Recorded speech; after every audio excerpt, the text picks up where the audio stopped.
Həmin materialla bağlı dostlar, qardaş yazır ki, burada adları çəkilən adamların əslində bir ölüm faktı kifayətdir ki, bunların hamısı həbs olunsun. Ancaq bunların cinayət menüsü çox genişdir. Ona görə Vaqifin 80 nəfər, Məşhurun 8 nəfər mühafizəçisi var. Bunlar qorxudan mühafizəsiz bir adım da ata bilmirlər. Gəlin görək 14-cü videoda nə var? Gəlmişik Azərbaycanlılar, bura gəlmişik 70-ci illərdən sonra. Heydər Əliyev göndərib burada bizim çoxumuz Heydər Əliyevin dövründə gəlib birinci o göstərir ki, Azərbaycanlılar oxumağı da bacarırlar. Heydər Əliyev göndərib burada bizim çoxumuz Heydər Əliyevin dövründə gəlib birinci o göstərir ki, birincisi də bu Heydər Əliyevə yaltaqlanmaq bütün cinayətlərin qapısını açır. Cinayətkarlara bütün qapılar açır. Nə cinayət edirsən elə, sən də yaltaqlan bəstərəm. Heydər Əliyev tərəfi. Azərbaycanlılar oxumağı da bacarırlar. Başa düşürlər. Onları göndərib bura ayrı-ayrı institutlarda. Bu başa düşürsən sözü bildirsən hardan gəlir?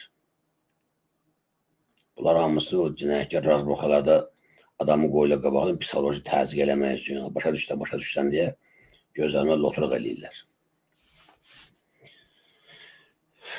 Bir dəqiqə bizim deyəsən rejissorumuz mənə nəsə göndərib.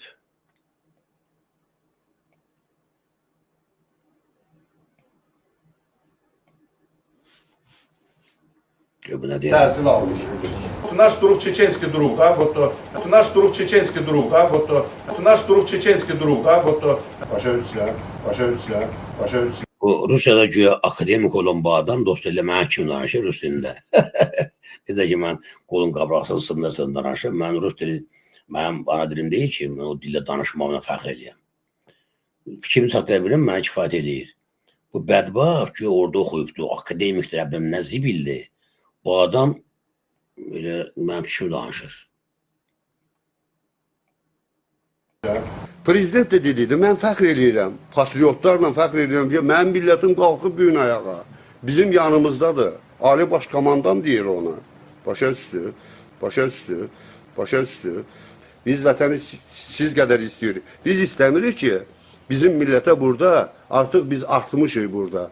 Yəni bu millətin səviyyəsini qaldırmışıq. Öz səviyyəsini qaldırmışıq. Başa düşdü. Biz istəmirik bizim millətə ayaq silsinlər burada. Onu təhqir eləsinlər, incitsinlər. Ağıllı fikirləşək, sizlə bir yerdə. Bəzi şeylər var, onları biz Vaqif müəllimdən o dini tərəfi zəif bilirik. Hacı Marif qardaşımız çox, din tərəfdən çox güclüdür. Başa düşsən.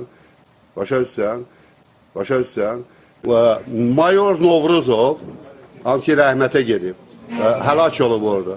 Mənim qohumumdur. Başa düşsən. Masalının Ərkivan kəndinə. Mənim qohumumdur. Başa düşsən. İndi Vaqif mənim bəyə dediyə, indi gör bizim içimiz necə kəsilir də. Başa düşsən.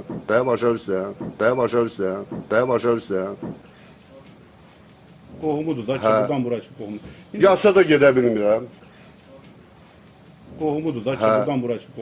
Yasa da gedə bilmirəm. Mən fikirləşməliyəm ki, mən tək deyirəm burada. Mənim burada 550-600 min Azərbaycanlı yaşayır burada. 550-600 min Azərbaycanlı yaşayır burada. 600 min Azərbaycanlı yaşayır burada. O Azərbaycanlılar hamısını bədbaxt eləyib. Adətən payız fəslinə romantik fəsil deyirlər. Amma yaşadığımız qəsəbədə, Ərkivan qəsəbəsində payız fəsli romantika ilə deyil, eybəcərliklər, çirkinliklərin üzə çıxması ilə gündəmə gəlir. 2 həftə öncə şəhid Mahir Binyatov küçəsindən çəkiliş edərək Masallı rayon İcra Hakimiyyətinin başçısı Araz Əhmədovdan şəhid küçəsinin asfaltlanması üçün köməklik istəmişdim. Bu müraciətimə Masallı rayon İcra Hakimiyyətindən hər hansı bir reaksiya.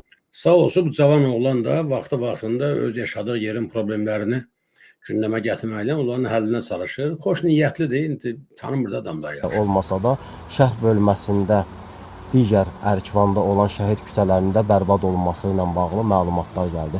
Belə ki, Bağla küçə məhəlləsində şəhid Əfruz Cəfərov, Əhməd Mirzəyev, Göllü məhəlləsində Elnur Səfərov, Həsənə küçə məhəlləsində Əlvan Bağırov küçələrinin də bərbad vəziyyətdə olduğu bildirildi. Bugünkü müraciətim Azərbaycan Respublikasının prezidenti cənab İlham Əliyevədir. Cənab prezident, sizin bir sərəncamınızla Ərkivan kəndi qəsəbə statusu qazandı.